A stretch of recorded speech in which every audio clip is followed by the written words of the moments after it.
Pyramid spiritual societies వ్యవస్థాపకులు మన ప్రియతమ గురువారు పితామహ బ్రహ్మశ్రీ పత్రిజీ గారికి, వేదికను అలంకరించిన హైదరాబాద్ ట్రస్టీస్, నా ఎదురుగా కూర్చున్న ధ్యాన మిత్రులకు, పత్రిజీ రూపంలో ఉన్న మీ అందరికీ నా హృదయపూర్వక నమస్కారాలు.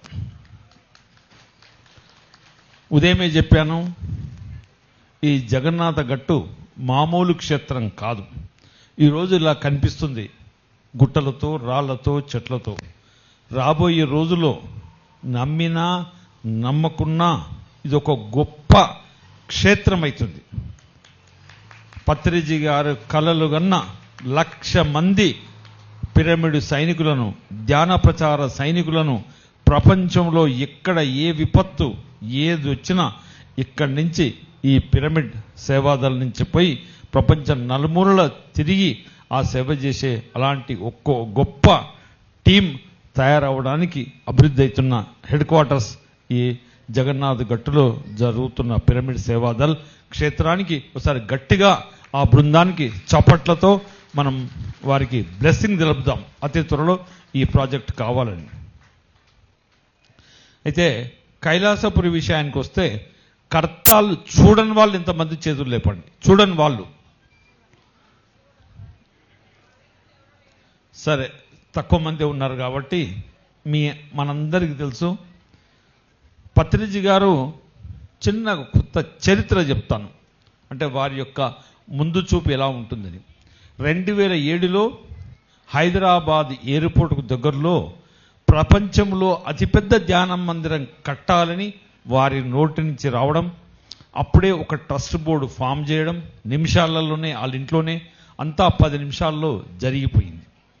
అయితే ఆ కొత్త ట్రస్ట్ బోర్డుకు చెప్పింది ఏంటంటే, ఎయిర్పోర్టుకు 30 కిలోమీటర్ల దూరంలో ఒక మంచి ల్యాండ్ చూడండి అయ్యా అని చెప్పడం జరిగింది. అప్పటి ట్రస్టీస్ రాంబాబు గారు ముఖ్యంగా అందులో వాళ్ళు ఎన్నో ల్యాండ్ చూశారు. ఏది చూసినా పత్రిజీ గారు నచ్చకపోయేవారు. కానీ ఈ కైలాసపురి ల్యాండ్ చూసే రోజు వీళ్ళంతా చూసి వచ్చారు. మీరు రండి సార్ అంటే, నేను చూసే పని లేదు, ఇది ఫైనల్ పో అని చెప్పాడు. చూడకుండానే ఏం చెప్పాడు, ఇది ఫైనల్ అని చెప్పాడు. తర్వాత సార్ రావడం, చూడడం. అయితే అక్కడ ఆ ల్యాండ్, ఆ స్థలం ఎందుకు పత్రిజీ గారు సెలెక్ట్ చేశారంటే, ఆది శంకరాచార్యులు శ్రీశైలం వెళ్ళినప్పుడు అక్కడ కొన్ని నెలలు ఉండి ధ్యానం చేశాడు కాబట్టే అక్కడ అందుకే ఆ యొక్క స్థలాన్ని సార్ ఫైనల్ చేశారు. అక్కడ జీవరాళ్ళ గుట్ట అని ఉండడం, ఆ గుట్ట కింద ఆది శంకరాచార్యులు ధ్యానం చేశారు. అక్కడి నుంచి ఒక 2 కిలోమీటర్ల దూరంలో శంకరా చెరువు అని కూడా ఆయన అక్కడ స్నానం చేశాడు కాబట్టి ఇప్పటికి కూడా ఆ చెరువు ఉంది.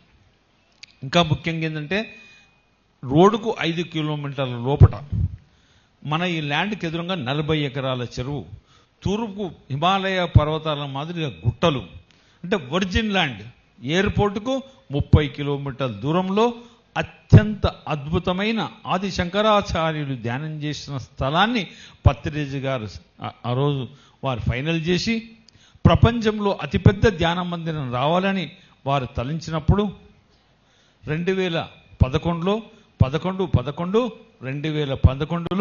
180/180 పిరమిడ్ ఒక సంవత్సరం కాలంలోనే నిర్మాణం జరిగింది. అది పత్రిజీ గారి యొక్క శక్తి అంటే. అయితే మొదలు సారు ఎవ్వరికి కూడా ఏది బరువు పెట్టడు. ఎందుకంటే మీ అందరికీ చరిత్ర, వీళ్ళందరేమో ఫ్యూచర్ చెప్పారు, నేను కొద్దిగా చరిత్ర కూడా చెప్తున్నాను, తెలవాలి. ఎందుకంటే మన కైలాసపురి కథ మనకు తెలవాలి. అయితే 10 ఎకరాల కట్టమని చెప్పాడు, ఇంత అంత ల్యాండ్ అని. తర్వాత ఈ ల్యాండ్ సెలెక్ట్ చేసినప్పుడు కానీ ఆ ల్యాండ్ చూసినప్పుడు నేను సొసైటీలో ఉన్నాను కానీ కొద్దిగా రెగ్యులర్గా ఉండేవాడిని కాదు. ఈ ల్యాండ్ వీరు సెలెక్ట్ చేసిన తర్వాత ఎప్పుడో 6 నెలల తర్వాత నన్ను ఆ నిర్మలా మేడం సార్ ఒకసారి వచ్చి చూడండి, ఒకసారి వచ్చి చూడండి, ఒకసారి వచ్చి చూడండి అంటే, నేను ఒకసారి పోవడం, ఆ ల్యాండ్ చూసిన తర్వాత సాక్షాత్ ఆ భూమి మా సొంత గ్రామంలోనే ఉంది. అందుకే అంటాను, పత్రిజీ గారు మొత్తం కోటాను కోట్లకు అందరికీ ఒక వరం ఇస్తే నాకెన్ని ఇచ్చాడు? 2 వరాలు. ప్రపంచ ఆధ్యాత్మిక ధ్యాన కేంద్రం నేను పుట్టిన ఊరిలో, మా తాతల పొలములో, మా పొలంలో ఈనాడు ఆ అద్భుత శక్తి క్షేత్రం వచ్చిందంటే అప్పుడు పోయి సార్ని అడిగాను, సార్ ఇదేంది అంటే, నాకంతా తెలుసు స్వామి, మీ మేడం మీరు ఎందుకు జన్మ తీసుకున్నారో ఇప్పుడన్నా నన్ను నమ్ముతావా, అందుకే అక్కడ వచ్చింది ఆ యొక్క క్షేత్రం, నువ్వు చేస్తావా, సస్తావా, ఉంటావా, పోతావా, నీ ఇష్టం అని చెప్పాడు. అప్పుడే ఆ మూమెంట్, ఆ నిమిషం నుంచి శక్తి మన మహేశ్వర పిరమిడ్ గురించి ఆలోచించడం, 10 ఎకరాలలో కట్టాలనుకున్న దాన్ని 100 ఎకరాలకు సార్ని పోయి అడిగాను, సార్ 100 ఎకరాలలో చేద్దామంటే సరే అనడం. ఈనాడు సాక్షాత్తు మనకు యాన్సిలరీగా విల్లాస్ అన్ని కలిపితే 100 ఎకరాలలో ఇవాళ మహేశ్వర మహా మెగా పిరమిడ్ వెలిసింది. ఒకసారి గట్టిగా చప్పట్లు కొడదాం. వీరంతా మొట్టమొదటి రోజు నుంచి ఆ యొక్క ల్యాండ్ సేకరణలో ఎంతో సహకరించిన వాళ్ళు వీరంతా. అలా తర్వాత మహేశ్వర మహా మెగా పిరమిడ్ రావడం, తర్వాత అన్నపూర్ణేశ్వరి ఒక మేడం మొత్తం స్పాన్సర్ చేసినందుకు ఈరోజు అన్నపూర్ణేశ్వరి రావడం, పార్వతీ పిరమిడ్. ఈ మధ్య కాలంలో ద్వారకా నివాస్ అత్యంత ప్రతిష్టాకరమైన ప్రాజెక్ట్. ఎందుకంటే మనిషి భోజనం లేకుండా ఉంటాడు కానీ నిద్ర ఉండాలి కదా.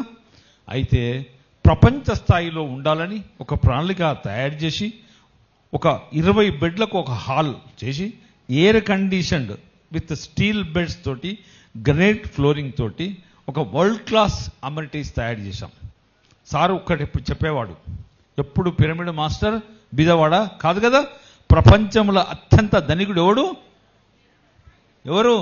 పిరమిడ్ మాస్టరే అత్యంత ధనికుడు. ఇంతకుముందు కథ చెప్పింది కదా మేడం, వినరా?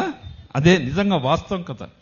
ఈ మధ్యన ఒకటి చూశాను నేను, హైదరాబాదులో జుబ్లీల్స్ అనే ఓ ప్రాంతం ఉంటుంది, అందరూ డబ్బులు ఉన్నోళ్ళే. ఈయనకు 5,000, ఆయనకు 10,000. ఏంటివి 5,000? 5,000 కోట్లు ఒట్టి 5,000 అనుకున్నారు. అయితే ఒకరింటికి మేము చాలా దగ్గరికి, వాళ్ళు మా క్లోజ్ వాళ్ళ ఇంటికి వెళ్తాను.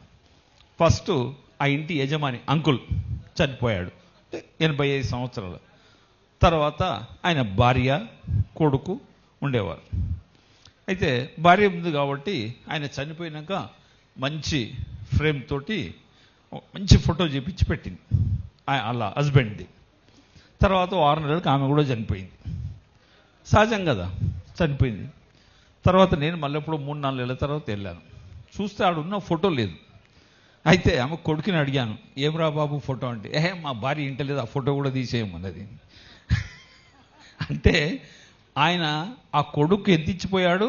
ఒక 10,000 ఇచ్చిపోయాడు. ఏంటిది ఇచ్చాడు? 10,000 కోట్లు ఇచ్చిపోయాడు. చివరికి ఆయన ఫోటో ఏం చేసింది? కోడలు తీసి చెత్తబుట్లో పడేసింది. కాబట్టి మనకున్నా పోయినా ఆ మేడం అన్నట్టు ద్వారకా నివాస్లో బెడ్ పెట్టుకుంటే గదొక్కటే పర్మనెంట్ అని చెప్పింది, వాస్తవంగా చెప్పింది అది. ఎందుకంటే ఆడ మీ పేరు ఉంటుంది, పలానా హాల్ నెంబర్, బెడ్ నెంబర్ 22, పలానా శైలజ గారు, ఆమె హస్బెండ్ పేరు ఇది, ఖమ్మం వాస్తవులు. వాళ్ళ ఊళ్ళో ఉంటుందో ఉండదో కానీ ఆడ బెడ్ మాత్రం గ్యారెంటీ ఉంటుంది. అలా డబ్బు ఎంతున్నా ఏమున్నా చాలా అక్షర సత్యం. నేను ఎంతో మందిని చూస్తుంటాను, డ్రైవర్కు భోజనం పెట్టరు, 18 గంటలు డ్రైవర్ వాళ్ళ ఇంటి ముంగర కూర్చుంటారు, టీ తాగుతారా అని కూడా అడుగురు. కాబట్టి ఈ పిరమిడ్ సొసైటీలో నాకు అత్యంత సంతోషం ఏంటంటే, నేను మొత్తం భారతదేశం తిరుగుతుంటాను, ఇక్కడున్నంత ప్రేమ, ఇక్కడున్నంత ఆప్యాయత ఈ భూమండలం మీద ఎక్కడ లేదని చెప్పడానికి నేను గర్వపడుతున్నాను. ఎవరింటికి వెళ్ళినా ఎన్ని రకాల వంటలు పెడతారు. ముఖ్యంగా ఆంధ్ర ప్రాంతం వెళ్తే 3 కేజీలు వెయిట్ పెరిగి వస్తాం. ఎంత ప్రేమతో అంటే నిజంగా పత్రి గారు ఎలా నిర్మాణం చేశారు ఈ సంస్థనంటే, నిజంగా లక్షలాది మంది మన ఆత్మీయులు, స్నేహితులు, ఫ్రెండ్స్ ఒక గొప్ప సంస్థలో పత్రిజీ గారి చైతన్యంలో ఒక పిరమిడ్ మాస్టర్గా ఉన్నందుకు మనం గర్వపడాలి, మనను అభినందించుకోవాలి. హ్యాపీ అందరూ? ఎలా ఉన్నారు? బ్రహ్మాండంగా ఉన్నామని చెప్పాలి. చాలా బాగానే మనిషి చెప్తాడు. ఎలా ఉన్నారు? నన్ను ఎవరైనా అడుగుతారు హౌ ఆర్ యూ సార్ అంటారు, పర్ఫెక్ట్లీ ఆల్ రైట్ అంట. దెబ్బకే నవ్వుతాడు వాడు. మన సమాధానానికి ఎదుటివాడు చలించిపోవాలి. చాలా మంది అడుగుతారు హౌ ఆర్ యూ అంటారు, ఇంగ్లీష్లో సహజం కదా, how are you, I'm perfectly all right అంటారు. అట్లా ఎలా ఉన్నారంటే బాగున్నాం కాదు, బాగున్నాం అనేది సాధారణ మంచిది. పిరమిడ్ మాస్టర్ బ్రహ్మాండంగా ఉన్నాను అన్నాడు. అన్నాడు ఒక్కసారి ఎలా ఉన్నారు అలా. అయితే కైలాసపురి అయితే ఎన్నో ప్రణాళికలు తయారు చేస్తున్నాం. ప్రపంచంలో ఎక్కడ లేని విధంగా పత్రిజీ గారు ఎలా కలలుగన్నాడో ఆ యొక్క సంస్థను దాదాపు 3,000 మంది ఎయిర్ కండిషన్ అకామిడేషన్ ఉండడానికి పత్రిజీ శక్తిస్థల నిర్మాణంతో పాటు ఎన్నో వసతులతో పాటు ఈ 3 సంవత్సరాలు 2027, 28, 29 ముఖ్యంగా రాంబాబు మాధవి యొక్క ఆధ్వర్యంలో శక్తిస్థలను 100% నిర్మాణం చేసుకొని 2029లో ఒక గొప్ప కార్యక్రమం కూడా చేయాలని ఒక సంకల్పం చేస్తున్నాం. ఆ కార్యక్రమం ఏంటంటే డిసెంబర్లో 2029లో బాబుండే మిస్టర్ ఆ యొక్క ఇది చాలా జాగ్రత్తగా వినండమ్మా, ఆషామాషి కాదు.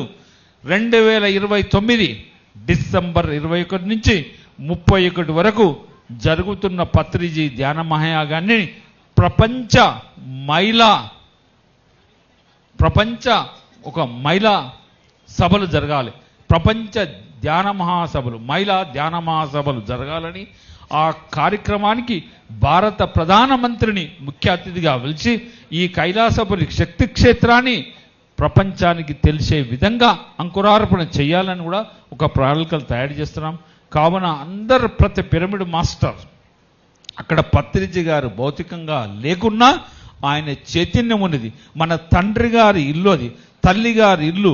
మీకు ఎప్పుడు సమయం దొరికినా, ఎప్పుడు ఒక నిమిషం దొరికినా మీరు హాయిగా కైలాసపురి ఆ క్షేత్రానికి వచ్చి పత్రిజీ గారు ఉన్న దగ్గర మనం కూర్చొని ధ్యానం చేసి హాయిగా తరించవలసిందిగా, కైలాసపురి రావాల్సిందిగా, కైలాసపురి అభివృద్ధిలో మనందరం భాగస్వాములై ఆ శక్తి క్షేత్రాన్ని, ఆ మహానుభావుని యొక్క చరిత్రను ప్రపంచం తెలిసే విధంగా అభివృద్ధి చేసుకుందాం.